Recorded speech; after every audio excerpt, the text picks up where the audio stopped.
Alrighty, let's start with gear bags. I've had a few in the past.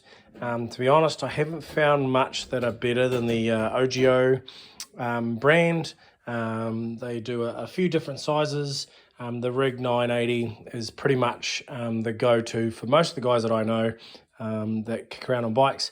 They are really expensive, but they do tend to last a lot. Last a long time, as in they're really robust, and because I travel a bit internationally with all my gear, I need all my gear to be able to be in here and to be thrown around by baggage handlers and really secure.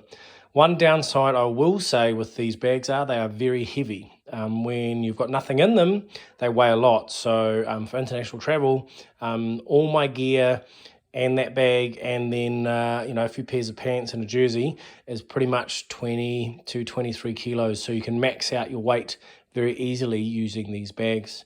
But around home, they're perfect. I mean, they take up a lot of space, but you literally can get everything in here. I'll open it up and show you what I keep in the pockets. Cool top pocket. I don't keep a lot in here, but I do try and have my earplugs. Airmate, which is an air mold, custom air mold agent. Really good. I can't sort of recommend anything more than custom earplugs. Again, it's a cost thing, but the amount of times I'm wearing earplugs now is very often, and I didn't wear earplugs for a very long time and I lost some hearing, so now I protect my ears with these things, and they are super comfortable. Don't forget I'm leaving them in my top pocket.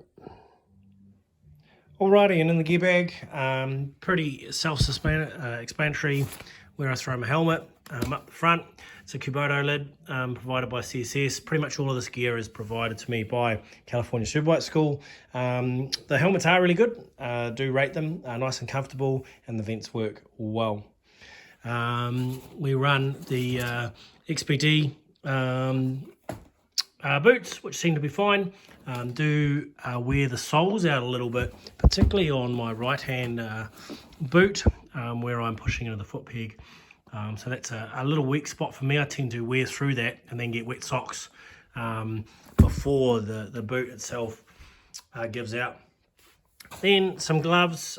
These are some of my older RST gloves, not too bad. Again, we run a Spitty set of leathers, which I'll go through shortly.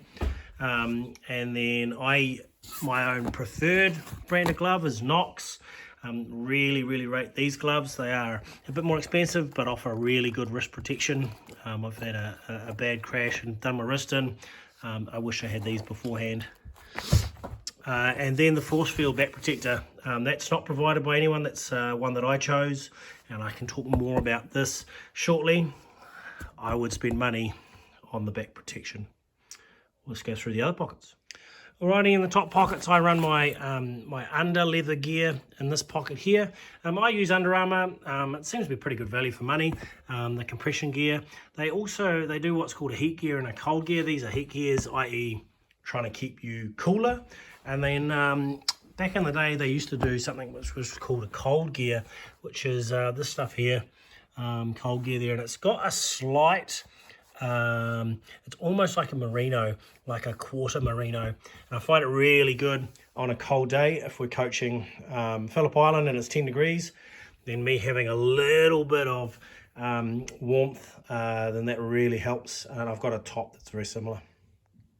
Now I have two sets of those under gears, just because I like to change them every day.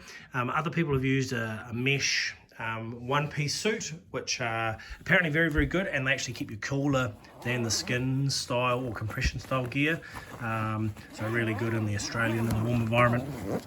Opening up the top pocket, I've got a rain suit here. I haven't used that yet, but looking forward to trying that out. That goes over your leathers. Definitely not something you must have, but I'm going to try it out because I now get old and cold. A hat, because it's always when I'm sun shining at the racetrack and I'm a ginger and I burn.